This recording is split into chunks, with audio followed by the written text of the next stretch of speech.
আসসালামু আলাইকুম এভরিওয়ান। আজকে দ্য ফাউন্ডার ফ্রেন্ডস এর ফার্স্ট এপিসোড এন্ড আমাদের সাথে আছে ওমর ভাইয়া, যিনি পার্সোনাল ব্র্যান্ডিং নিয়ে বেশ এক্সপার্ট, অনেক বছর যাবত কাজ করছে। সো ফার্স্ট থিং ফার্স্ট, আমি চাবো ওমর ভাইয়া নিজেকে ইন্ট্রোডিউস করুক এবং নিজের সম্পর্কে কিছু বলুন। সো ওমর ভাইয়া, it's up to you now. Thank you so much, thank you for having me. আমি ওমর, আমি ফাউন্ডার অফ দ্য ফর্জ। কাজ করছি পার্সোনাল ব্র্যান্ড বিল্ডিং নিয়ে। দীর্ঘ 2 বছর, 2 থেকে 3 বছরের আমাদের এজেন্সির যাত্রা, এবং আমরা পিওরলি কাজ করে আসছি পার্সোনাল ব্র্যান্ড বিল্ডিং নিয়ে থ্রু স্ট্র্যাটেজিক কন্টেন্ট, এবং আমরা অ্যাক্রস অল মিডিয়ায় কাজ করি। তবে আমাদের মূল এক্সপার্টিজ হচ্ছে লিঙ্কডইন। ওকে, গ্রেট। তো আমি যেটা জানতে পেরেছি যে আপনাদের ব্যবসার মূল হচ্ছে শক্তিটা হচ্ছে সলিড সিস্টেম, কিন্তু পার্সোনাল ব্র্যান্ডিং তো একদমই একটা ব্যক্তিগত ব্যাপার। সো ধরেন আমার কোশ্চেনটা হচ্ছে, ফাউন্ডাররা নিজস্বতা না হারিয়ে, রোবোটিক না হয়ে আপনাদের সিস্টেমটা আসলে কিভাবে কাজ করে? এক্স্যাক্টলি। তো আমি প্রথমে একটু পেইন পয়েন্টটা অ্যাড্রেস করে বলছি।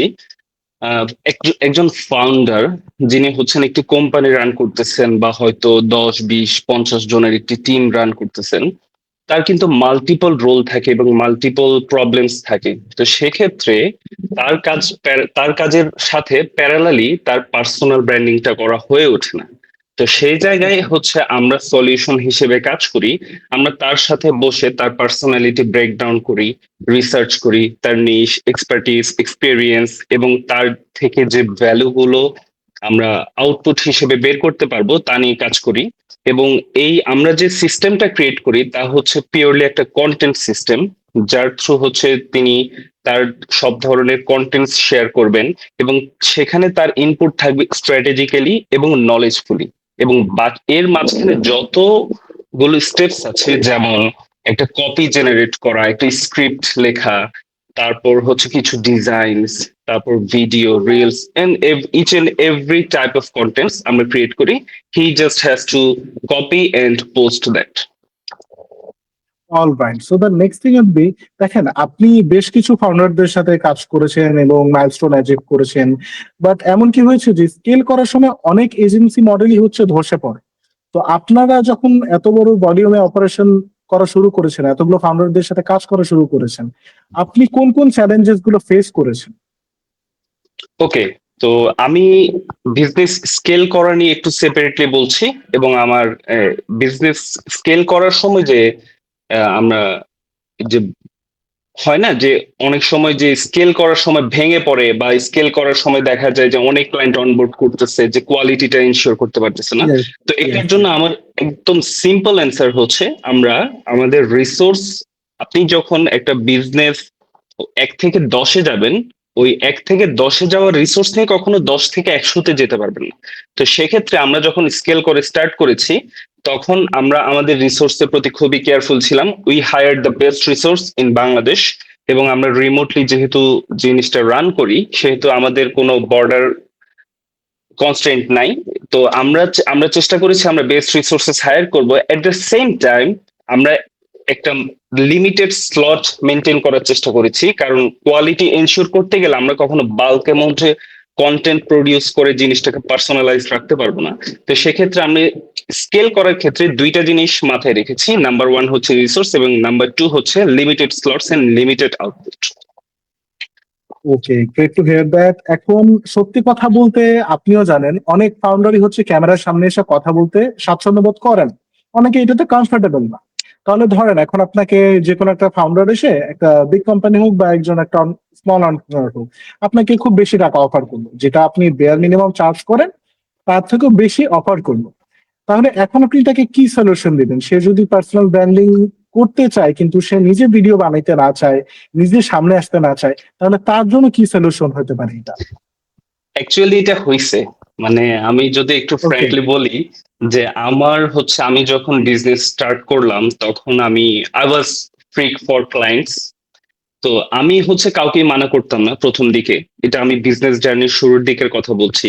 কিন্তু একটা পর্যায়ে এসে দেখলাম যে হ্যাঁ, আমি ভালো ক্লায়েন্ট পাচ্ছি, এবং তখন হচ্ছে আমার ভালো রেফারেল একজন ক্লায়েন্ট এসেছে, যিনি হচ্ছেন ঢাকার একটা বড় এজেন্সির ফাউন্ডার। তো উনি বলছেন যে ভাই, আমি খুব ক্যামেরা কনসিয়াস, বা আমার ফ্যামিলি এসব কন্টেন্ট এসব কি ক্রিঞ্জ মনে করে, আমি হচ্ছে এসব করতে পারবো না। আমি বললাম okay fine, we can try in a different approach. তো আমি ওনার সাথে একটা কলে বসে ওনার এক্সপার্টিজ এন্ড এক্সপিরিয়েন্স নিয়ে আমি চেষ্টা করলাম যে হ্যাঁ ওইভাবে কিভাবে আমরা কন্টেন্ট প্রডিউস করতে পারি। কিন্তু এন্ড অফ এ মান্থ আমি দেখলাম যে আমরা যে ফাউন্ডারদেরকে নিয়ে পার্সোনালাইজ যে গ্রোথটা দেই, ওই গ্রোথটা ওইভাবে সম্ভব হইতেছে না। তো আমি ট্রায়াল এন্ড এরর হিসেবে শিখলাম জিনিসটা, এবং এট দ্য সেম টাইম যে আমরা ওইখান থেকেই একদম সার্টেন যে একজন ফাউন্ডার যদি পার্সোনাল ব্র্যান্ড বিল্ড করতে চায়, he has to be visible. আমি তার জন্য এমন কিছু করতে পারবো না, বা কেউ কিছু করতে পারবে না যেখানে তার পার্সোনাল টাচটা রোবোটিক ভাবে বাট রিফ্লেক্ট করবে। ধরে ফেলেন যে সে হচ্ছে, আমি হাইপোথেটিক্যালি ধরি যে সে আপনাকে মানে 12 টাকা অফার করছে, এখন সে আসতে চাচ্ছে না, তাহলে কি তার কোনো ওয়ে নাই যে সে তার পার্সোনাল ব্র্যান্ড বিল্ড করতে পারবে বা সে তার বিজনেস বিল্ড করতে পারবে? এমন কি আর কোনো ওয়ে নাই? There's no way, there's no way. কারণ হচ্ছে একটা পার্সোনাল ব্র্যান্ড বিল্ড হয় পার্সোনাল টাচ দিয়ে। আপনি যদি আমাদের যত ক্লায়েন্ট লিস্ট আছে তাদের মধ্য থেকে আপনি যদি ফিল্টার করে দেখেন যে কোন কন্টেন্ট গুলো হাইয়েস্ট পারফর্মিং, সেখানে আপনারা গিয়ে দেখবেন যে যে কন্টেন্ট গুলো খুবই পার্সোনালাইজড, খুবই তাদের স্টোরি টেলিং আকারে তাদের কথা বলা আছে, এবং তাদের হচ্ছে লাইফ স্টোরি থেকে ইন্সপায়ার্ড কিছু স্টোরি, তাদের এক্সপিরিয়েন্স থেকে কিছু ইনসাইট শেয়ারিং, এই কন্টেন্ট গুলো হচ্ছে সর্বোচ্চ লেভেলে কাজ করে। তো এক্স্যাক্টলি। আমি মনে করি না other than that there is any way to get that reach. Okay, এখন মাই নেক্সট কোশ্চেন বি, দেখেন আপনাদের পুরো ব্র্যান্ডিং বা পুরো প্রসেসটাই সোশ্যাল মিডিয়া অ্যালগরিদমের উপর ডিপেন্ড করতেছে। এন্ড ইভেন এটা এখন দুনিয়াতে পুরোটাই সোশ্যাল মিডিয়া অ্যালগরিদমের উপরই ডিপেন্ড করতেছে। ধরেন উইদিন নেক্সট 3 ইয়ার্স ফেসবুক আর ইনস্টাগ্রামের অ্যালগরিদম কমপ্লিটলি চেঞ্জ হয়ে গেল এবং অর্গানিক রিচ পুরোপুরি ডাউন হয়ে গেল। তো তখন আপনাদের লং টার্ম প্ল্যানিং কি হবে, আপনাদের প্ল্যানিং কি হবে, এবং আপনারা ক্লায়েন্টকে কিভাবে এটা বুঝায় সার্ভিস দিবেন যদি অর্গানিক রিচটাই ডাউন হয়ে যায় আফটার 3 ইয়ার্স? ওয়েল, আমাদের সার্ভিসের একটা কোর জিনিস হচ্ছে অ্যালগোরিদম, কিন্তু আমরা এই জিনিসটাকে লং টার্মে সলভ করতেছি। আমি একটু এক্সপ্লেন করি। সেটা হচ্ছে যখন আমরা লিঙ্কডইন একটি পার্সোনাল ব্র্যান্ড বিল্ড করতেছি, তখন একজন ফাউন্ডারের পার্সোনাল স্টোরি থেকে শুরু করে তার যত experience, expertise, real time project থেকে শুরু করে সবকিছু আমরা কিন্তু এখানে রিফ্লেক্ট করি। এবং এখান থেকে যে নেটওয়ার্কিংটা হয় সেটা কিন্তু ফেসবুকে সেলিব্রিটিদের যে নেটওয়ার্কিংটা হয় না, যে এই যে 1 মিলিয়ন লাইকস, 2 মিলিয়ন লাইকস, বা যেভাবে ইয়েস, ওই ইয়েস, রিচটা ইয়েস, হয়, এটা এক্স্যাক্টলি। কিন্তু তেমন না। এটা হচ্ছে পিওর ভ্যালুয়েডিং একটা প্রপোজিশন। আপনি যখন জিরো থেকে একটা ব্র্যান্ড বিল্ড করবেন, সেখানে আপনি অবশ্যই আপনার অথেন্টিক থাকা লাগবে, আপনার ভ্যালুয়েট করা লাগবে, আপনার অথরিটি বিল্ড করা লাগবে, এবং এখানে নেটওয়ার্কিং এর যে কমিউনিকেশনটা হবে সেটা হবে ম্যান টু ম্যান। তো সেক্ষেত্রে আপনার সাথে আমার হয়তো কথা কম হতে পারে, অ্যালগোরিদমের কারণে আপনি আমার পোস্ট নাও দেখতে পারেন, আমি আপনার পোস্ট নাও দেখতে পারি। কিন্তু আজকে আপনি আর আমি একটা মিটিং এ বসছি, আপনি আর আমি একটা কনভারসেশনে আসছি, আপনি ডেফিনেটলি আমাকে 1 বছর পরে গিয়ে মনে রাখবেন। এবং আমি যদি আজকে আপনাকে একটা ভ্যালু ড্রিভেন কিছু দিয়ে যাই, তাহলে নিশ্চিত আপনি 1 বছর পরে গিয়ে আমাকে চিনবেন। তো সেক্ষেত্রে অ্যালগোরিদম আমার পোস্ট এন্ড কন্টেন্টস আপনার কাছে নিয়ে যাচ্ছে কি যাচ্ছে না, ওই জিনিসটা হার্ডলি ম্যাটার করবে। না, বাট এখানে একটা ব্যাপার আছে, দেখেন ধরেন আজকে আমি আমার পেজে, আমার ইসলাম মাহমুদ পেজে আমি অনেকগুলো ভিডিও পোস্ট করছি, আজকে আমি পডকাস্ট পোস্ট করছি। এন্ড আমাদের এই পডকাস্টটা লাইক অনলাইন পডকাস্ট বাংলাদেশে এই ফার্স্ট যে অনলাইনে পডকাস্ট করা হয় কমপ্লিটলি অনলাইন বেস, এটা আমার ইফতেখার মাহমুদ পেজ থেকে ফার্স্ট আসছে। তো এই জিনিসটা আমি এখন করছি, 2 বছর পর দেখা গেল আমার ফেসবুক পেজের রিচ একদমই ডাউন। আপনি কি আছেন? ওকে, সো ইউর হ্যাঁ, connected again, maybe the network issue. Okay, আমি যেটা বলছিলাম হ্যাঁ, যে ধরেন এখন আমার এই পেজটাতে যেই জিনিসগুলো হচ্ছে যে আমার রিচ আসতেছে, আমার ভিউয়ার্স আসতেছে, কিন্তু 1 বছর পর সে কিন্তু এই 1 বছরে আমার মতো আরো 10টা পেজের কন্টেন্ট দেখবে। তাহলে 1 বছর পর সে কিভাবে, তার কাছে যদি আমার কন্টেন্ট না যায়, অর্গানিক রিচ যদি বন্ধ হয়ে যায়, তাহলে সে আমাকে কিভাবে মনে রাখবে? তখন তো আমাকে পেইড রিচের উপরেই নির্ভর করতে হবে।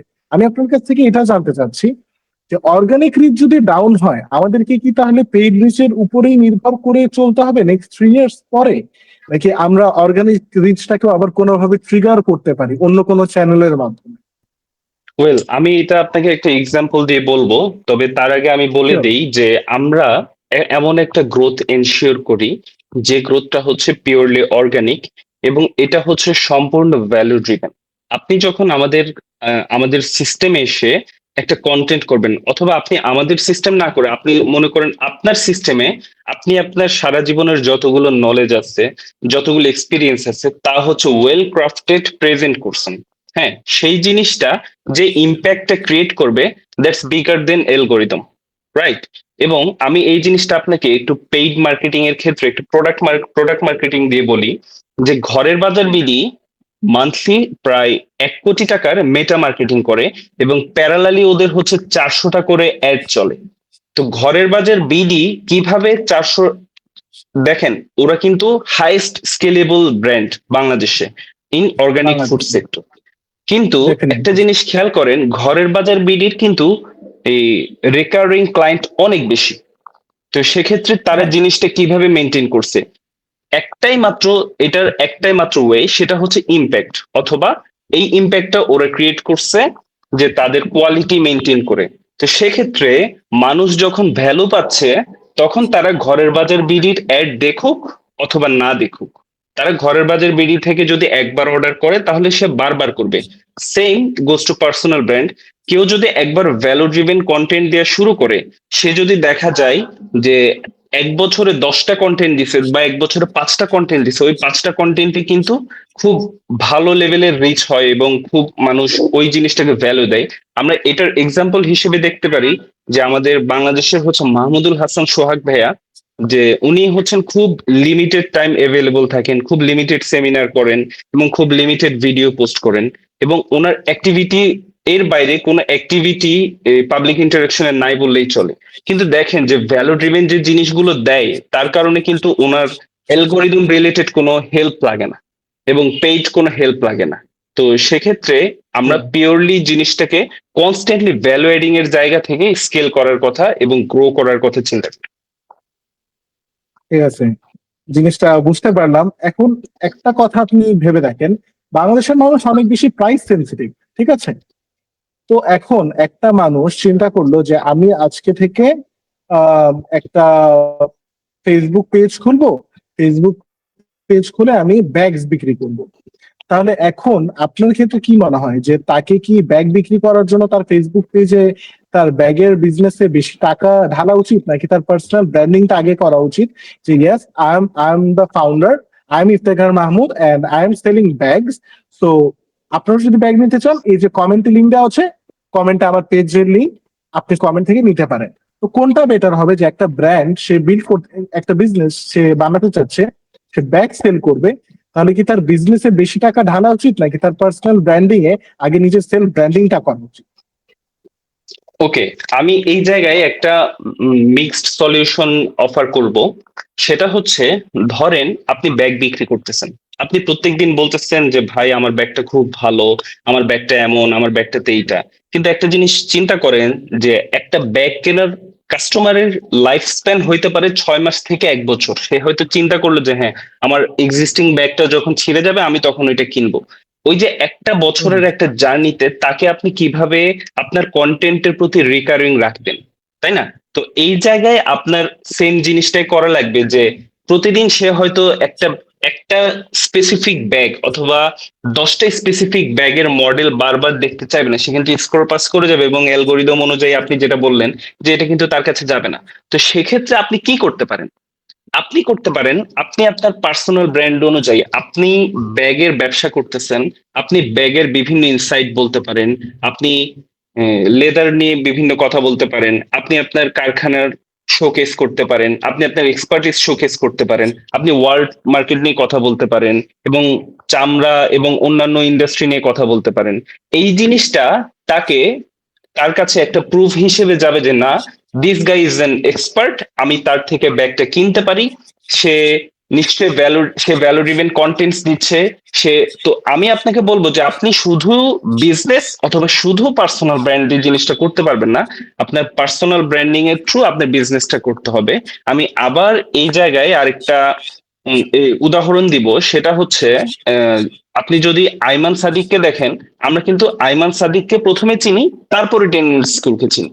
আমরা জামশেদ মজুমদারকে ডেফিনেটলি। প্রথমে চিনি, তারপরে আমরা ঘরের বাজার বিলিকে চিনি, ঘরের তাই না? বাজার দিকে তো গেছে।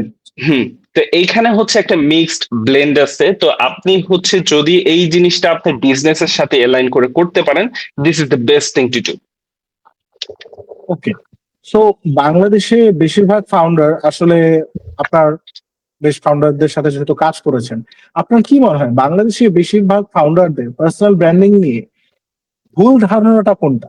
কোন তিনটা ভুল ধারণা থাকতে পারে যে পার্সোনাল ব্র্যান্ডিং নিয়ে এই মিসকনসেপশন আছে বিভিন্ন ফাউন্ডারদের মধ্যে? আপনার মতে কি মনে হয় ওয়েল, আপনার রিয়েল আমার লাইফ এক্সপিরিয়েন্স থেকে?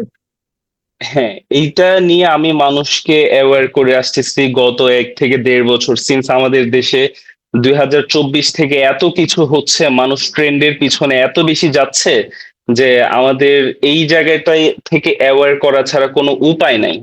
তো সেক্ষেত্রে আমি সবচেয়ে বড় মিসকনসেপশন যেটা বলবো সেটা হচ্ছে, মানুষ লাইক কমেন্টকে তাদের ব্র্যান্ড হিসেবে মনে করে। যেমন আপনি যদি দেখেন যে জুলাই আন্দোলন থেকে হ্যাঁ, জুলাই আন্দোলনে সবাই আমরা একসাথে ছিলাম, ইটস ওকে। কিন্তু এরপরে যদি দেখেন যে আপনি একজন ফাউন্ডার, আপনি একজন এজেন্সি ফাউন্ডার, আপনার এক্সপার্টিস হয়তো ডিজাইন, আপনার এক্সপার্টিস হয়তো ডেভেলপমেন্ট, সেখানে আপনি যদি ওই জিনিসটাকে ভালো করে গ্রো না করে, ওইখানের এক্সপার্টিস শো না করে, আপনি যদি বলেন যে ভাই নির্বাচন, আপনি যদি বলেন পলিটিক্স, আপনি যদি বলেন ইরান ইরাক যুদ্ধ বা আমেরিকার সাথে যুদ্ধ, এই জিনিসগুলো নিয়ে কথা বলেন, হ্যাঁ আপনার অডিয়েন্স গ্রো করতেছে। এখানে আপনার বড় একটা অডিয়েন্স গ্রো করছে, যেটা হচ্ছে আপনার ওই ধরনের ট্রেন্ডি জিনিসের আপডেট গুলোর জন্য আপনাকে ফলো করতেছে, ওইখানে আপনাকে লাইক দিচ্ছে, ওইখানে কমেন্ট করতেছে। কিন্তু ইন দ্য মিন টাইম আপনার যে এক্সপার্টিস, আপনার যে বিজনেস, ওইখান থেকে আপনি অডিয়েন্স হারাইতেছেন, কারণ যে হচ্ছে এই অডিয়েন্স, সে এই অডিয়েন্সের সাথে হয়তো মিক্স হইতেছে না। তো সেক্ষেত্রে মানুষ মনে করে যে হ্যাঁ, আমার তো একটা ভেরিফাইড অ্যাকাউন্ট আছে, আমি এখানে এই ধরনের পোস্ট দিলেই মানুষ অনেক বেশি রিচ করতেছে, কিন্তু দেখেন অথরিটিটা বিল্ড হচ্ছে না। ইন দি এন্ড তাকে, সে যদি কনস্ট্যান্টলি এই জিনিসগুলো করে, তাকে একটা ডিজাইন সেমিনারে কেউ ডাকবে না, তাকে ডাকবে হচ্ছে পলিটিক্যাল সেমিনারে হয়তো ডাকতে পারে, অ্যানালিস্ট হিসেবে ডাকতে পারে, কিন্তু তার যে main core business, core expertise, সেখানে কেউ ডাকবে না, সেখানে কেউ আসবে না, সেখানে কেউ কনসালটেন্সি নিতে আসবে না, সেখানে কেউ বিজনেস অফার করবে না, ইনভেস্টমেন্ট করবে না। হ্যাঁ, তো সেক্ষেত্রে এই যে মানুষের মধ্যে যে ট্রেন্ড ফলো করা, লাইক কমেন্টের পেছনে যাওয়া, এই জিনিসগুলোর পেছনে যে ছোটা, এই জিনিসটাকে আমি মিসকনসেপশন হিসেবে দেখবো। এবং এটার একটা আইডিয়াল এক্সাম্পল আমি দিব, যে আমার যদি লিঙ্কডইনের টেস্টিমোনিয়াল সেকশনে যান, তাহলে আমার সবচেয়ে সফল ক্লায়েন্ট, যার হচ্ছে লিঙ্কডইনে ফলোয়ার মাত্র 4,000, কিন্তু each and every follower of him is very rich.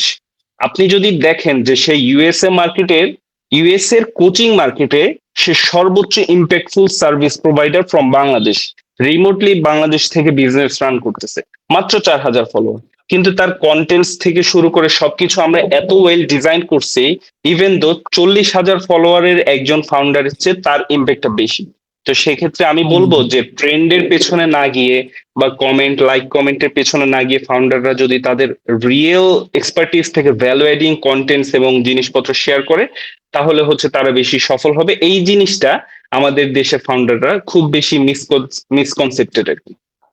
ওকে, আমার একটা কুইক কোয়েশ্চেন আছে, আপনি একটু শর্টলি অ্যান্সার দিতে পারবেন এটার, আই বিলিভ।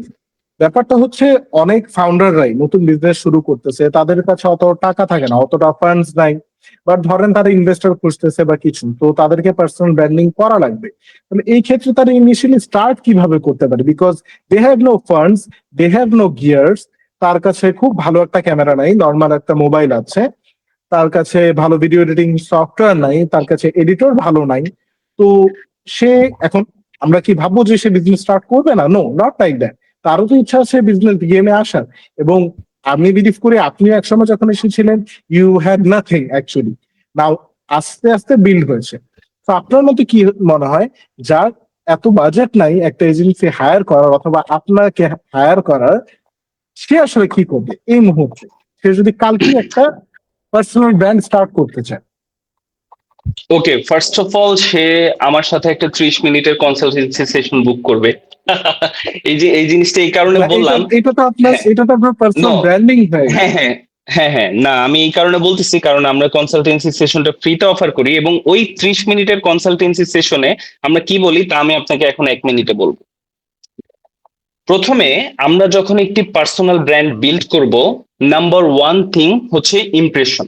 যে একজন মানুষ আপনার প্রোফাইলে এসে কেন আপনাকে ট্রাস্ট করবে। আপনি যদি একটা ওয়েবসাইটের ল্যান্ডিং পেজের সাথে তুলনা করেন আপনার প্রোফাইলটাকে, তাহলে দেখবেন মানুষ হচ্ছে, আপনিও হয়তো সাবকনসিয়াসলি 3 সেকেন্ডের মধ্যে ডিসাইড করেন যে আপনি এই ল্যান্ডিং পেজে বা এই ফেসবুক পেজে আপনি কন্টিনিউ করবেন কিনা। সেক্ষেত্রে আপনার ইমপ্রেশন ম্যাটার করে। হুম। তো আপনি যদি প্রথমে আপনার ইমপ্রেশন বিল্ড করেন, নাম্বার টু হবে অথরিটি বিল্ড করা। এখন অথরিটি কিভাবে বিল্ড করবেন? Through good contents. আপনি দেখেন ফেসবুকে লেখা ফ্রি, লিঙ্কডইনে লেখা ফ্রি।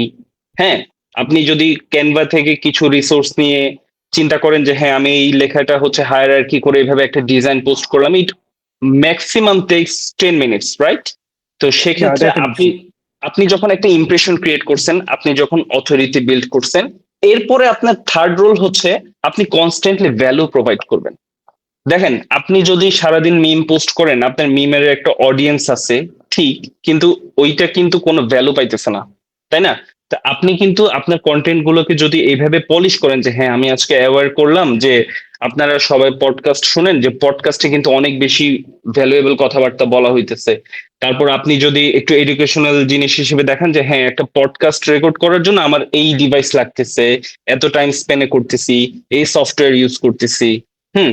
এবং লাস্টলি আপনি যদি ভ্যালুর একদম পিক পর্যায়ে গিয়ে একটা পডকাস্টের ব্যাক অফ দা স্ক্রিন দেখায় দেন, তাহলে দেখেন যে আপনি যে পডকাস্ট রিলেটেড বা পডকাস্ট ক্রিয়েটরদের যে জায়গাটা আপনি যাদের সাথে আপনি কানেক্টেড হতে চাচ্ছেন, যাদেরকে আপনি টার্গেট করে কন্টেন্ট বানাচ্ছেন, তারা কিন্তু ইন দি এন্ড আপনার কাছে আসবে।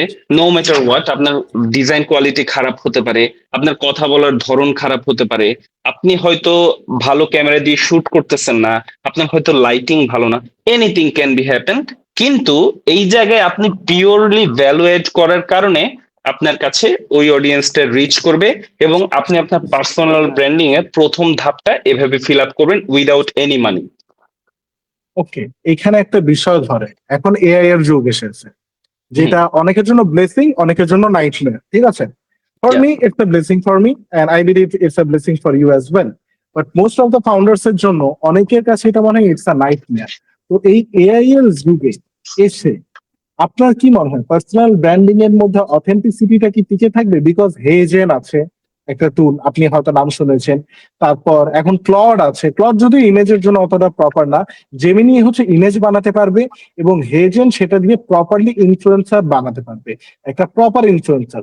এবং আমরা ইনস্টাগ্রামে এমন অনেক পেজ দেখি যে জাস্ট জেমিনি, ন্যানো ব্যানানাস 2.0, এই একটা সফটওয়্যার, আরেকটা টুল হচ্ছে হেজেন, এই দুইটা টুলকে ইউজ করে মানুষ ইনস্টাগ্রামে পার্সোনাল ইনফ্লুয়েন্সার বানাচ্ছে, পেজ মনিটাইজ করছে, ইনকাম করছে। Although it's ethical or unethical, আমরা এটাতে যাবো না, বাট তারা কিন্তু এআই এর যুগে এসে এআই কে ইউটিলাইজ করে এই কাজটা করছে। তাহলে এই টাইমটাতে এসে মানুষ যদি মোরলেস 80, $70 থেকে $80 দিলেই, এতটাও লাগবে না, $70 থেকে $80 মাসে স্পেন্ড করলেই সে 15 থেকে 20টা করে কন্টেন্ট বানায়, ইনস্টাগ্রামে পার্সোনাল ব্র্যান্ডিং করতে পারতেছে। তাহলে তার কি মনে হয়, তার কি কারো কাছে কনসালটেন্সি নিয়ে বা এত কষ্ট করে রেকর্ড করে এডিট করে, সে কনসালটেন্সি নিল না, সে একাই এডিট করলো, একাই রেকর্ড করলো, এই কষ্টগুলো কি কেউ করবে? সো এআই এর যুগে এসে পার্সোনাল ব্র্যান্ডিং এর অথেন্টিসিটিটা কি আর থাকবে আফটার, মানে আফটার না, within 5 years, within next 5 years? আপনার কি মনে হয়? ওকে, আমি এই জায়গায় আমার একটা ক্লিয়ার আনসার আছে, সেটা হচ্ছে ধরেন আপনি ওইভাবে প্রথমে আপনার বুঝতে হবে যে আমরা কাদের জন্য কাজ করি। আমরা পিওরলি হচ্ছে ফাউন্ডারদের জন্য কাজ করি, যারা বিজনেস করতেছেন এবং তারা পার্সোনাল ব্র্যান্ডিং এর থ্রু তাদের বিজনেসটা স্কেল করতে চায়। এখন যিনি একজন ফাউন্ডার, যিনি 20 জন মানুষকে ম্যানেজ করতেছেন, তার পক্ষে কিন্তু ওই ধরনের ভ্যালু ড্রিভেন কন্টেন্ট নিজে থেকে প্লট দিয়ে বা এআই দিয়ে ওইভাবে বানানো সম্ভব না। আচ্ছা, আমরা ধরে নিলাম যে সম্ভব, তিনি হয়তো একজন মানুষ রাখছেন যিনি হচ্ছে তার জন্য সবগুলো এআই অপারেট করে জিনিসটা করতেছেন। আপনি যদি লিঙ্কডইনে যান, লিঙ্কডইনের সর্বোচ্চ ক্রিয়েটর যে সবচেয়ে পপুলার জেসমিন আলিক, জেসমিন আলিকের কমেন্ট বক্স থেকে শুরু করে আমার কমেন্ট বক্স পর্যন্ত আপনি দেখবেন এআই কমেন্টে ভরপুর।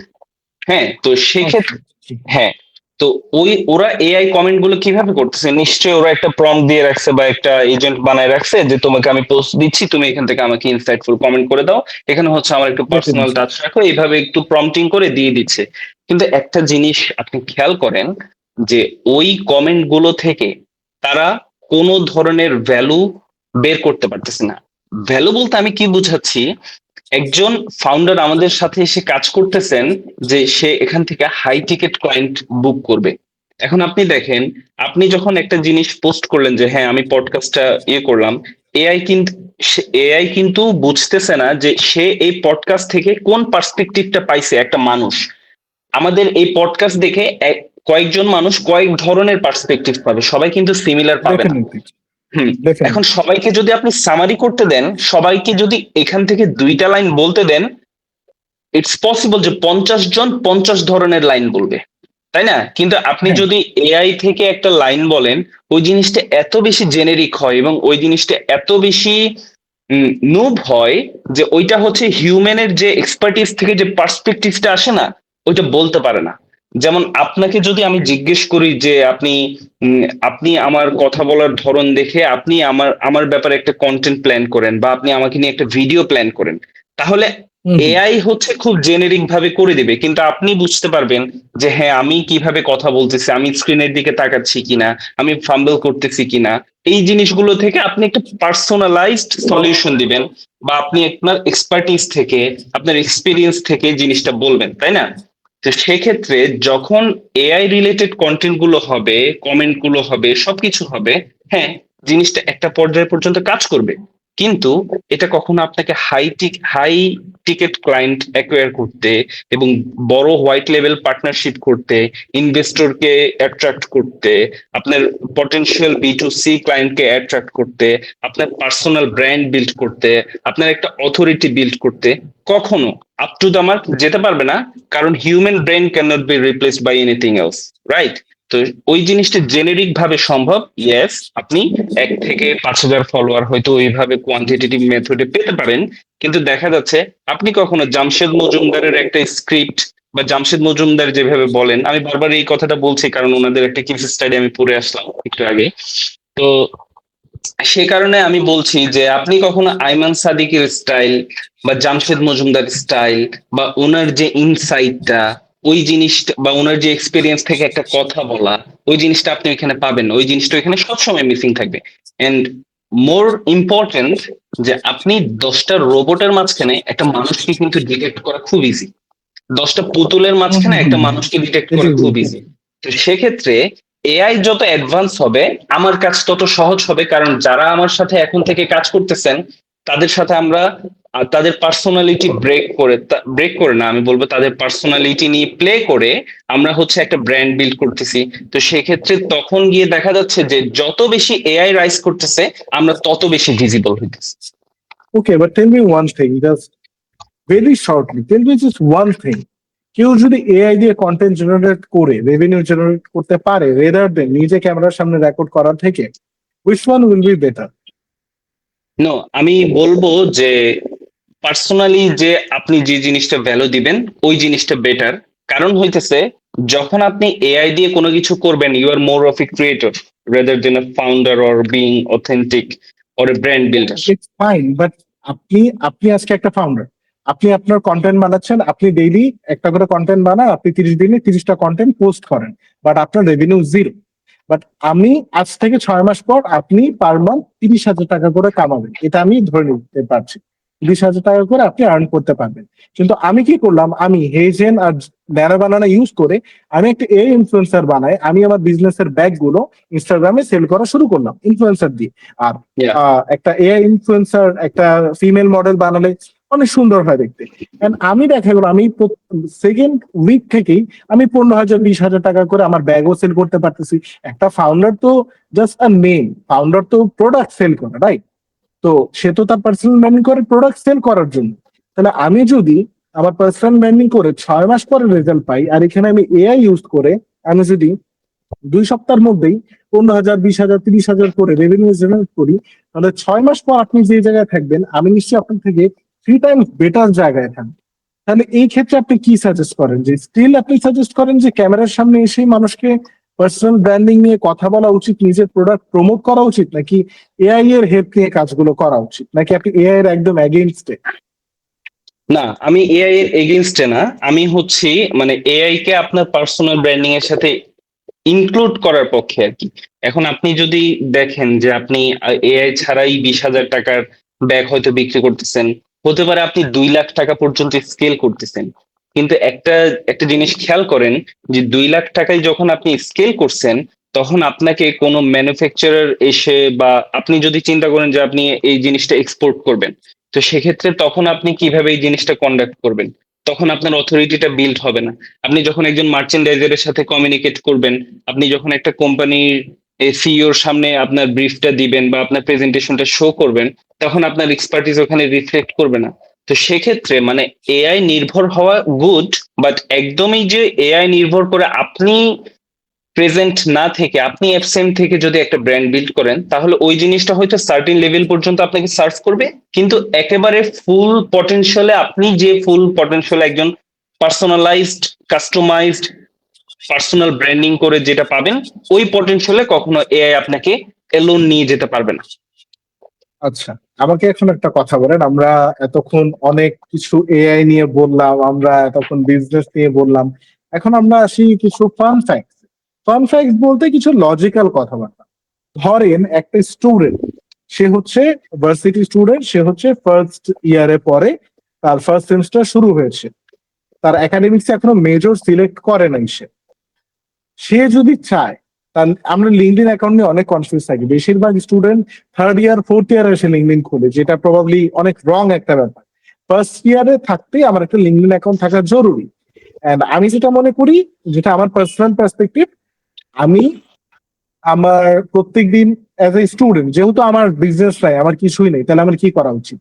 আমি একটা স্টুডেন্ট, আমি হচ্ছে প্রত্যেকদিন যা পড়াশোনা করতেছি সেখান থেকে যা যা শিখতেছি, সে ধরেন আমি ইকোনমিক্স পড়লাম, ইকোনমিক্স থেকে আজকে আমি একটা ডিমান্ড এন্ড সাপ্লাই শিখলাম, তাহলে আমি যাবো হচ্ছে ক্যানভাতে, ক্যানভাতে গিয়ে ডিমান্ড এন্ড সাপ্লাই নিয়ে একটা ভিজুয়াল বানাবো, ভিজুয়ালটা বানাই আমি লিঙ্কডইনে যাবো, লিঙ্কডইনে যাই আমি ডিমান্ড এন্ড সাপ্লাই নিয়ে একটা লং পোস্ট লিখবো, লং পোস্ট লেখার জন্য আমি জেমিনাই প্রো কি ইউজ করবো। তো এইভাবে আমি ফার্স্ট ইয়ার থেকে বিল্ড করতে করতে থার্ড ইয়ারে আসে, যখন আমার মেজর, কথার কথা আমার ফাইন্যান্স মেজর হইলো, তো তখন আমি আমার মেজর রিলেটেড বিভিন্ন কাজ আমার করতে হয়, সেই কাজগুলো আমি লিঙ্কডইনে পোস্ট করব। এইভাবে একটা স্টুডেন্টের কিন্তু পার্সোনাল ব্র্যান্ডিংটা তৈরি হয়ে যায়, ঠিক আছে? কিন্তু মোস্ট অফ দ্য টাইম আমরা বাংলাদেশে বলতে গেলে আপনি 90% স্টুডেন্ট দেখবেন, স্টুডেন্ট থাকা অবস্থায় তারা তাদের পার্সোনাল ব্র্যান্ডিং এর ভ্যালুটা বুঝে না। তাহলে এই ক্ষেত্রে আপনি কি ভ্যালু অ্যাড করতে পারবেন, যে একটা স্টুডেন্টের ভার্সিটির ফার্স্ট ইয়ারে যে পড়ে বা লাস্ট ইয়ারে যে পড়ে, তার এই ক্ষেত্রে কিভাবে কি কি কাজ করা উচিত? ওকে, আমি আপনার প্রবলেমটাকে আর একটু ডেপথে গিয়ে আমি বাংলাদেশি স্টুডেন্টের পার্সপেক্টিভ থেকে বা অবস্থা থেকে এক্স্যাক্টলি। আমি কিছু কিছু জিনিস আর একটু অ্যাড করি। সেটা হচ্ছে, আপনি দেখবেন একটা ইউনিভার্সিটি স্টুডেন্ট যে হচ্ছে ইউনিভার্সিটি হয়তো কমপ্লিটও করে ফেলছে, ইভেন আমাদের সময় ব্যাক ইন 2022 দেখা যাচ্ছে অনেকেই আছে যাদের হচ্ছে একটা ব্যাংক অ্যাকাউন্ট নাই, যাদের হচ্ছে পাসপোর্টটা রেডি নাই, যাদের হচ্ছে ড্রাইভিং লাইসেন্স রেডি নাই, এবং এই রিলেটেড ধরেন সে মোবাইল ব্যাংকিং এ সবগুলো অ্যাকাউন্ট তার কাছে ভালো নাই।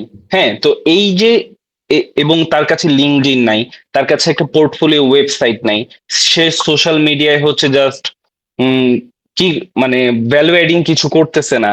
হ্যাঁ, তাকে ক্লাসের কেউ চেনে না, সে হচ্ছে সবকিছু হচ্ছে মানে ফান হিসেবে দেখতেছে, যেহেতু তার লাইফে এখনো ওই প্রেশারটা আসে নাই। তো আমি সবগুলোকে অ্যাড্রেস করে বলবো যে একজন ইউনি স্টুডেন্ট, তার সবার প্রথমে এই জিনিসগুলো কমপ্লিট করা উচিত। নাম্বার ওয়ান হচ্ছে তার জাতীয়তার পরিচয়পত্র, তারপর হচ্ছে সে পাসপোর্ট, তারপর যদি ড্রাইভিং লাইসেন্স লাগে তা, তারপর হচ্ছে ব্যাংক অ্যাকাউন্ট, তারপর হচ্ছে স্মার্ট ব্যাংকিং যে বা মোবাইল ব্যাংকিং যে সিস্টেম গুলো আছে তা সে ইন্টিগ্রেট করবে। এরপরে সে লিঙ্কডইন, ফেসবুক, ইনস্টাগ্রাম বা এনিথিং সে যেটাকে ইউটিলাইজ করতে চায়, তাতে সে একটি গুড ইমপ্রেশন আসে এমন একটা প্রোফাইল ক্রিয়েট করবে। আমি একটু কুইক অ্যাড করি, সেটা হচ্ছে বাংলাদেশের যত উম, যেহেতু আমরা একাডেমিক নিয়ে বলতেছি, বাংলাদেশের যত গণিত অলিম্পিয়াড, ফিজিক্স অলিম্পিয়াড আয়োজন করে, সবকিছু আয়োজন করে হচ্ছে মনির হাসান স্যার। এখন মনির হাসান স্যারকে যদি আপনি কল করেন, হতে পারে মনির হাসান স্যার আপনাকে আহ, আপনার কলটা রিসিভ করতে পারতেছেন না। কল রিসিভ হ্যাঁ, করবে না। আপনি যদি টেক্সট করেন হবে না, আপনি যদি তার সাথে দেখা করতে সরাসরি চলে যান হয়তো পারতেছেন না। কিন্তু আপনি একটা জিনিস ট্রাই করেন, যে আপনি আপনি একটা ভালো লিঙ্কডইন প্রোফাইল ক্রিয়েট করে আপনি সুন্দর একটা মেসেজে আপনি মনির হাসান স্যারকে লিঙ্কডইনে রিচ করেন। দেখবেন মনির হাসান স্যার কিন্তু আপনাকে রিপ্লাই দিবে। শুধু মনির হাসান স্যার না, আপনি বিদেশের যত বড় বড় ইউনিভার্সিটি আছে তার প্রফেসর থেকে শুরু করে যত বড় বড় সিইও আছে সবাই কিন্তু লিঙ্কডইনে আপনাকে প্রফেশনালিজম যদি মেনটেন করে আপনি টেক্সট করেন তাহলে কিন্তু রিচ করবে। তো সেক্ষেত্রে আমি বলবো যে আপনি যখন ইউনি স্টুডেন্ট, আপনার যখন খুবই দরকার যে আপনি বিদেশ যাবেন পড়াশোনার জন্য, আপনার ওই প্রফেসরদের সাথে কানেকশন বিল্ড করা লাগবে, তাহলে আপনি ওইখানের স্টুডেন্টের সাথে কানেকশন বিল্ড করা লাগবে। আপনি ইমপ্রেশনটা ক্রিয়েট করেন লিঙ্কডইনে, আপনি ইমপ্রেশনটা ক্রিয়েট করেন এক্সে, আপনি ইমপ্রেশনটা ইনস্টাতে বা ফেসবুকে করতে পারেন। তবে এই জিনিসগুলো হচ্ছে একাডেমিকের জন্য আইডিয়াল না, বা কেউ যদি একাডেমিক চিন্তা করে তার জন্য আইডিয়াল না। তো আমি বলবো যে এই সার্টিন লেভেলগুলো যখন আপনি ক্রস করবেন স্মার্টলি একজন স্টুডেন্ট হিসেবে, এবং আপনি আরেকটা জিনিস চিন্তা করেন, আমি এখানের সাথে আরেকটা জিনিস অ্যাড করবো, যেটা হচ্ছে আমি এই কথাগুলো বলতেছি হচ্ছে পিওরলি পেইন পয়েন্ট থেকে, যে আমি আমার হ্যাঁ হ্যাঁ হ্যাঁ। ছোট ভাইদের আমি ভার্সিটিতে বিভিন্ন সেমিনারে অ্যাটেন্ড করে এই কথাগুলোই বলি, যে দেখা যায় একটা ছেলে অনেকগুলো টিউশন করে। হ্যাঁ, আমি পাবলিক ইউনিভার্সিটির ছেলেরা টিউশন পাওয়া একটু ইজিয়ার হয়। তো ওরা কি করে, যে হ্যাঁ টিউশন পাইতেছে, যে হ্যাঁ পাবলিক ইউনিভার্সিটি বললেই হয়তো ওরা টিউশন দিতেছে, তো সে হচ্ছে অনেকগুলো টিউশন করে।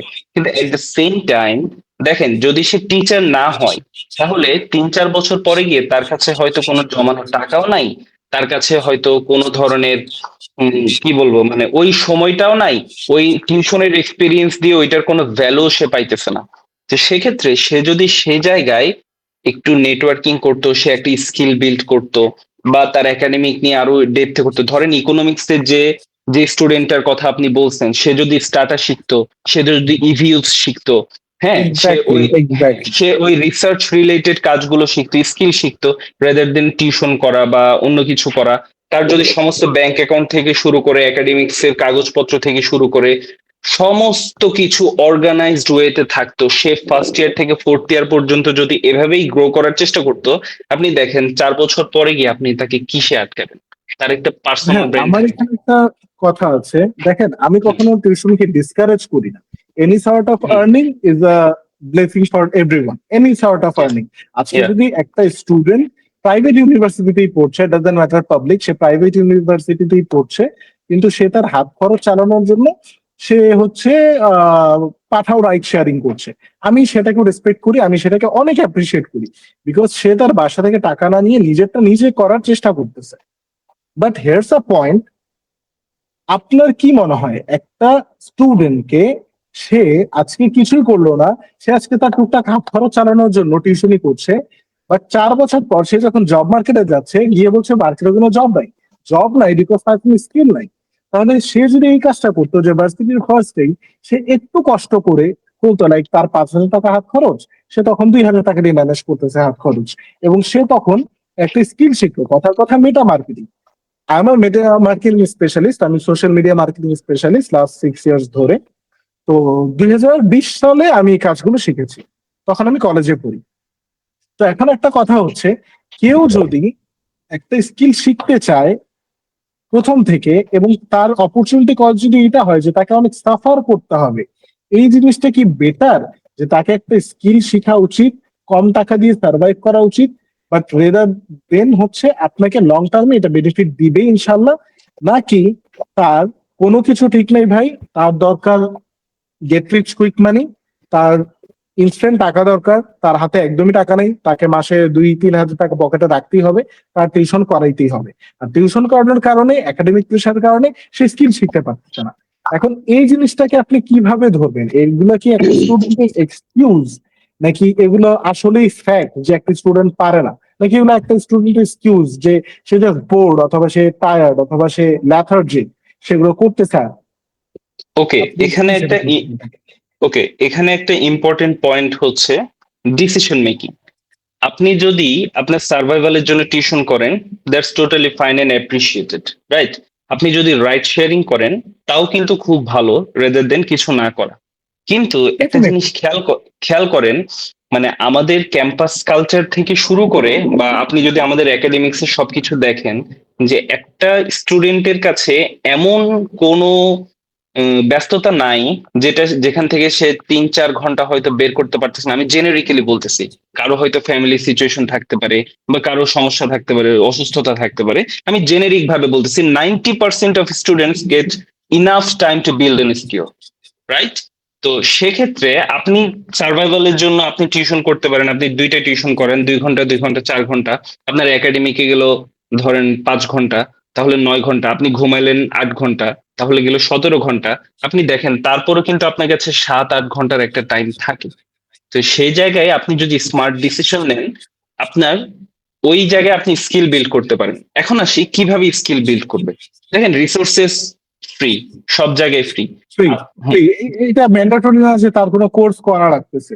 সে হ্যাঁ, ইজিলি তা যে কোনো জায়গা থেকে মনে করেন রিসোর্সেস সে নিতে পারতেছে। রিসোর্স গুছাই উঠতে পারতেছে। এমন হয় যে হ্যাঁ, ইউটিউবে সবই আছে, আমি কোনটা শিখবো? হ্যাঁ, এমন কোনটা এমন শিখবে? কিন্তু হয়, কোনটা শিখবো কি শিখবো কোনো গাইড করার কেউ নাই। কিন্তু আপনি দেখেন ইউনিভার্সিটির অ্যালামনাই থেকে শুরু করে সবাই এত বেশি হেল্পফুল। আমি শিওর আপনিও খেয়াল করবেন যে আপনি যখন তাদের সাথে নেটওয়ার্কিং করেন, এগেইন দ্য পার্সোনাল ব্র্যান্ড, আপনি ফেসবুকে তাদের সাথে কানেক্টেড হন, আপনি 2টা ভালো পোস্ট লিখেন, দেখবেন তারা হচ্ছে আপনার সাথে কথা বলতে ইচ্ছুক, অনিচ্ছুক না। কিন্তু দেখেন, আপনার যদি মিনিমাম লেভেলের পার্সোনাল ব্র্যান্ডিংও নাই, আপনি যেখানে লিঙ্কডইনে মনির হাসানকে রিচ করতে পারতেছেন, হ্যাঁ, সেখানে কি আপনার ইউনিভার্সিটির অ্যালামনাইকে আপনি পরিচয় দিলে সে আপনার সাথে কথা বলবে না? ইয়া, বলবে। It is possible, it is possible. হ্যাঁ, হ্যাঁ, তো এক্স্যাক্টলি, তো এইভাবে আপনি স্ক্র্যাচ থেকে পার্সোনাল ব্র্যান্ডিংও করতে পারেন, স্ক্র্যাচ থেকে আপনি স্টুডেন্ট হিসেবেও গ্রো করতে পারেন। আমার গ্রোথটা শুরু হয়েছিল আমি যখন কলেজে ছিলাম, তখন থেকে আমি কন্টেন্ট রাইটিং করি। তো আমি বিভিন্ন অর্গানাইজেশনের জন্য কন্টেন্ট রাইটিং করতাম, হয় হয় ফ্রিতে হয় পেইড, এই জিনিসটা আমার মধ্যে ছিল। তো ওইটার থ্রু আমার যে নেটওয়ার্কটা বিল্ড হয়েছে, আস্তে আস্তে হচ্ছে আমি আইটি জগতে আসছি, এবং আমি এখানে জিনিসগুলো বুঝছি, ইনসাইট বুঝছি, সেলস বিজনেস জিনিসপত্র। তো ওই জিনিসটা পিওরলি সম্ভব হয়েছে যে আমার একটা ভালো রেপুটেশন ছিল ইউনিতে, কলেজে, এবং আমি হচ্ছে ভ্যালু অ্যাড করার চেষ্টা করতাম। তখন আমি কন্টেন্ট রাইটিং দিয়ে চেষ্টা করতাম, আস্তে আস্তে আমি ডিজাইনে আসছি, আস্তে আস্তে এই যে ভ্যালু এডিং এর যে জিনিসটা, আমার যে পার্সোনাল ব্র্যান্ড, এই জিনিসটাও এভাবে বিল্ড হয়েছে যে আমি ভ্যালু এড করতে করতে শিখছি। তো সেক্ষেত্রে আমার নেটওয়ার্কিং এ এখন ইনাফ নেটওয়ার্কিং আছে যে আমি একটা সাকসেসফুল বিজনেস চালাইতে পারতেছি উইথ পিপল অফ টিম। ওকে, তো আমি বলবো যে ওকে। ইউনিভার্সিটি থেকে যদি কেউ শুরু করতে চায়, তার কাছে কিন্তু কোনো কিছুর অভাব নাই। তার যদি গাইডেন্সও প্রয়োজন হয়, তার ইউনিভার্সিটির সিনিয়ররা গুড ইনাফ, এবং আমাদের আমাদের সিনিয়ররা আমরা জাস্ট বলবো যে আমরা একটা বেস্ট। ডিসিশন মেকিং যে সে আসলে করতে চায় কিনা, মানে আমি যেটা বললাম যে একটা স্টুডেন্ট আসলে ল্যাথার্জিক কিনা, বা একটা স্টুডেন্ট আসলে ওয়েল, আসলে মোটিভেশন বলে কিছু না, ইটস অল অ্যাবাউট ডিসিপ্লিন। যেই মানুষের ডিসিপ্লিন থাকতে পারে, বিকজ দেখেন আমি একটা কথা বলি, ইনস্টাগ্রাম, আমাকে একজন আমেরিকান ফাউন্ডার জিজ্ঞেস করেছিল হোয়াট মোটিভেটস ইউ। তো আমি বলেছিলাম ইনস্টাগ্রাম রিলস। তো একটা কথা কি, মোটিভেশন বলে এখানে কোনো কথা নেই। আপনি একটা ইনস্টাগ্রাম রিল দেখলেন, সেখানে একটা কোট আসলো, কোটটা আপনাকে খুব পাম্প আপ করলো, আপনার ডোপামিন লেভেল খুব হাই নিয়ে গেল। হেস টু থিং, আপনি স্ক্রোল করলেন, gone, next reel, dopamine again high, scroll করলেন, গন, ফোন অফ করলেন, ইউ আর ডান, শেষ। বাট আপনি যদি এটার একটা স্ক্রিনশট নিলেন, স্ক্রিনশট নিয়ে আপনার গ্যালারিতে রাখলেন, এবং প্রত্যেক দিন without the trendy music, because কোটের সাথে ট্রেন্ডি মিউজিকটা যখন কানে আসে তখন কিন্তু বেশি ডোপামিনটা হিট করে। তো আপনি যখন একটা কোড ডেইলি আপনার গ্যালারিতে উইদাউট দ্য মিউজিক দেখতেছেন, এবং আপনি ওইটার উপর কাজ করতেছেন, ওটা এখন ডিসিপ্লিন। তো আমি মনে করি আমি ইনস্টাগ্রামটাকে ইউজ করি এইভাবে, আমার কাছে কোনো ট্রেন্ডি রিল বা কোর্স আসলে আমি সেভ করে রেখে দিই, আমি সেটার এগেনস্টে কাজ করি। এমন না যে সে আমাকে যেটা বললো আমি খুব মোটিভেটেড হয়ে গেলাম এন্ড স্ক্রোল করলাম, আমি স্ক্রোল করি না, আমি ওটাকে আমার নিজের কাছে রাখি, আমি ওইটার অ্যাকর্ডিংলি কাজ করি। তো এইভাবে ডিসিপ্লিন লাইফটাতে আসা যায়। আমাদের অনেক লং কনভারসেশন হয়েছে, আমি লাস্ট একটা কোয়েশ্চেন আপনার কাছে করতে চাই। আহ যেহেতু আমাদের বেশি টাইম নেই, আমি চাচ্ছি আপনি খুব শর্ট একটা অ্যান্সার দেন। আজকে 2026 সালে এসে একটা মানুষের, একটা ভার্সিটি স্টুডেন্টের পার্সোনাল ব্র্যান্ডিং স্টার্ট করা উচিত, নাকি তার উচিত একটা বিজনেস স্টার্ট করা, স্মল বিজনেস স্টার্ট করা, যাতে সে তার পকেট খরচটা উঠাতে পারে? এবং আমি চাচ্ছি আপনি এটা আপনার বিজনেস রিলেটেড বা আপনার ইভেন আপনার এক্সপার্টিস রিলেটেড এমন উত্তর না, আপনি একটা লজিক্যাল উত্তর দেন। যে একটা 21 বছরের ছেলে ভার্সিটিতে ভর্তি হয়েছে, সে তার কাছে 20,000 টাকা আছে, সে একটা স্মল বিজনেস করে হয়তো মাসে 3-4 হাজার টাকা প্রফিট করতে পারবে, যেটা তার পকেট খরচ চলবে। সে ঢাকায় ব্যাচেলার থাকে। সো তার কি একটা বিজনেস শুরু করা উচিত, নাকি তার কাছে যে ফোন বা ডিভাইস আছে সেটা নিয়ে তাকে কন্টেন্ট ক্রিয়েশনে আসা উচিত? যে সে যা যা জানে, যা যা পড়তেছে, যা যা শিখতেছে, ইউনিট ইকোনমিক্স, সে ইকোনমিক্স থেকে শিখলো, সে আসে সেটা নিয়ে কন্টেন্ট বানাইলো, এভরিথিং, ব্লা ব্লা ব্লা এটসেট্রা। তার কি কন্টেন্ট ক্রিয়েশনে আসা উচিত, নাকি তার একটা স্মল বিজনেস দেওয়া উচিত? ওকে, ডেফিনেটলি তার বিজনেসে যাওয়া উচিত, এবং সেই বিজনেসটা তার পার্সোনাল ব্র্যান্ডিং এর থ্রু প্রমোট করে যাওয়া উচিত, যতক্ষণ না তার বিজনেসটা ওই লেভেলে স্কেল করছে। That's great. তাহলে এই ক্ষেত্রে একটা জিনিস হবে যে আমরা অলওয়েজ একটা জিনিস দেখি, কোন বিজনেস চলবে আমরা জানি না, এন্ড 99% টাইম আপনার ফার্স্ট বিজনেস ফেল করবেই, এটা সবারই হয়। যেমন আজকে আমি জেফ বেজোস, এলন মাস্ক, সবার কথাই চিন্তা করি, তাদের ফার্স্ট বিজনেস ফেল করছেই, বাট তারা ফার্স্ট বিজনেসটাকে প্রিডিক্ট করতে করতে নতুন মডেলে আনতে আনতে আজকে অ্যামাজন তৈরি হয়েছে। বাট অ্যামাজন আগে এটা ছিল না, অ্যামাজন আগে বই সেল করতো জাস্ট, ঠিক আছে? নেটফ্লিক্স আগে সিডি সেল করতো, নেটফ্লিক্স এখন মুভি সেল করতেছে। সো জিনিসগুলো এইভাবে পিরিয়ড মডেল হয়। তো আপনি যে কথা বলেন ওইটার সাথে আমিও একমত। এক্ষেত্রে হবে কি, সে তার বিজনেসটা যদি মানে আলটিমেটলি ক্যাশ ফ্লো কমেও যায়, যে তার আর ক্যাশ ফ্লো নাই, সে আর ব্যবসা করতে পারতেছে না, তখন দেখা যাবে তার পার্সোনাল পেজে সে যে পার্সোনাল ব্র্যান্ডিং গুলো করেছে, অ্যাটলিস্ট একটা দুইটা করে অর্গানিক সেল যাবে, পেইড ক্যাম্পেইন চালানো লাগবে না। তখন তার মাসে আগে 2-3 হাজার টাকা পকেট, 4-5 হাজার পকেট মানি আসতো, এখন ফ্রিতে 1-2 হাজার টাকা হইলেও আসবে অর্গানিকের মাধ্যমে। আর once the organic content hit, এইটার ফল আসলে কি আসে? নাম্বার ওয়ান উদাহরণ ঘরের বাজার, যেটা আপনি অলওয়েজ বলেন, আমিও বললাম ঘরের বাজার। আরো অনেক কিছু আছে, হালাল ফুড, যারা কোভিড এর সময় স্টার্ট করলো এবং এখন অনেক বেশি এক্সপ্লোর করেছে, চাল ডাল। তো এই জিনিসগুলোই। So it's a really great session with you. আমি ক্লোজ করতে যাচ্ছি আপনার সাথে একটা জিনিস বলি, যে আপনার কি মনে হয় যে আমাদের যে সেশন গেলে, এই সেশন গুলোর মাধ্যমে মানুষের মূল টেক অ্যাওয়েজ কি হতে পারে? একটা স্টুডেন্ট বা একটা ফাউন্ডার যারা আমাদের এই সেশন দেখতেছে, বা এই পুরো সেশনটা অলমোস্ট মেবি 1 ঘন্টার মতো হয়ে গেছে বা তারও কম বেশ, তার কি টেক অ্যাওয়েজ গুলা কি হতে পারে? 3টা কি টেক অ্যাওয়েজ তার কি হতে পারে? ওকে, নাম্বার ওয়ান হচ্ছে পার্সপেক্টিভ। সে যেভাবে মানুষ বলে না যে ব্যাঙের জন্য কুয়াটাই হচ্ছে দুনিয়া, তো তার অবশ্যই পার্সপেক্টিভটা এখান থেকে ডেভেলপ করতে পারা উচিত। নাম্বার টু হচ্ছে সে এখান থেকে আমরা যে যে এক্সপিরিয়েন্স গুলো শেয়ার করতেছি, যে গাইডলাইন গুলো শেয়ার করতেছি, সেটা পিক করতে পারা উচিত। এবং লাস্টলি আমরা কিন্তু এখানে ভ্যালুয়েট করতেছি। আমি চাইবো যে আমি চাইবো আপনার যে অডিয়েন্স আছে তাদেরকে হচ্ছে লিঙ্কডইনে ফ্রিতে, 5 জনকে লিঙ্কডইনে আমি ফ্রিতে তার পার্সোনাল ব্র্যান্ডিং এর জন্য ভিজুয়ালস প্রোভাইড করব। যদি তারা কপি চায় কপি প্রোভাইড করবো, তারা যদি আপনার রেফারেন্সে আসে, তো সেক্ষেত্রে তারা এই 3টা জিনিস এখান থেকে পিক করতে পারে। Okay, thank you very much, that's a good thing. তো আপনাদেরকে একটা কথাই বলা, এতক্ষণ আমাদের অনেক লং একটা সেশন গেল। দ্য ফাউন্ডার ফ্রেন্ডস এর আজকেই হচ্ছে ফার্স্ট এপিসোড ছিল আব্দুল্লাহ ওমর ভাইয়ের সাথে।